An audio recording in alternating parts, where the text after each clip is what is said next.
ایک بزرگ دریا کے کنارے دنیا سے قدرے ہٹ کر کٹیا میں رہتے تھے۔ ان کے پاس ایک نوجوان گیا جو حق کا متلاشی تھا۔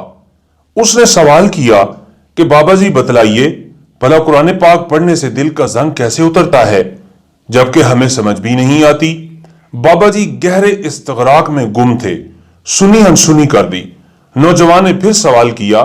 جب تیسری مرتبہ اس نے یہی سوال کیا تو بابا جی نے بیزارگی سے اسے جواب دیتے ہوئے کہا، جاؤ، وہاں کونے میں بالٹی پڑی ہے، اس میں سے کوئلے نکال کر رکھ دو اور قریبی دریا سے پانی بھر کر لاؤ۔ نوجوان حد ادب کی وجہ سے اپنے سوال کے اس عجیب جواب پر پریشان ہوا، مگر احترام حائل تھا، لہذا خاموشی سے اٹھا اور بالٹی لے کر دریا کی جانب چلا گیا۔ کوئلوں کی وجہ سے بالٹی باہر سے چمکدار اور اندر سے سیاہ تھی۔ جیسے ہی نوجوان نے دریا سے پانی لیا اور بالٹی اٹھا کر چلا تو یکایک اسے پتا چلا کہ بالٹی میں سوراخ ہیں جن سے پانی کٹیا تک پہنچتے پہنچتے سارا بہہ جائے گا۔ وہ اندر داخل ہوا اور بابا جی کو سارا ماجرا سنایا تو بابا جی نے کہا، دوبارہ جاؤ۔ نوجوان سمجھ گیا کہ بابا جی کی بات میں ضرور کوئی حکمت ہے، لہذا بالٹی اٹھائی اور پھر چل پڑا۔ دوبارہ پانی بھرا، مگر پھر وہی ہوا کہ سارا پانی کٹیا میں پہنچنے سے پہلے پہلے راستے میں بہہ گیا۔ بابا جی نے سنا لیکن پھر کمال لاپرواہی سے کہا کہ تیسری مرتبہ پھر جاؤ۔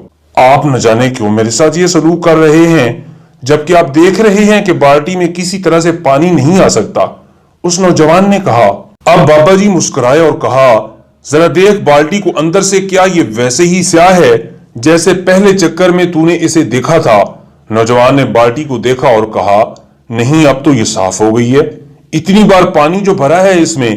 بابا جی نے شفقت سے مسکراتے ہوئے کہا، اسی طرح جب بندہ مومن قرآن مجید کی تلاوت کرتا رہتا ہے تو اس کے دل سے ظلمت، تاریکی، دنیا کی محبت اور گناہوں کی نحوست ایسے ہی دھل کر دل کے سوراخوں سے نکل جاتی ہے جیسے سیاہ بالٹی کے سوراخوں سے پانی نے کوئلوں کی سیاہی کو بہا کر بالٹی کو صاف کر دیا ہے۔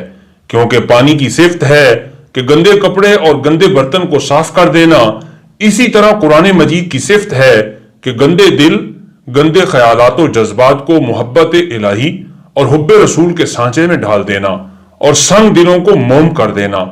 اگر میری ویڈیو پسند آئی ہے تو میرے چینل ریئل ڈائری پی کے کو سبسکرائب کرنا اور دوسروں کے ساتھ شیئر کرنا نہ بھولیں۔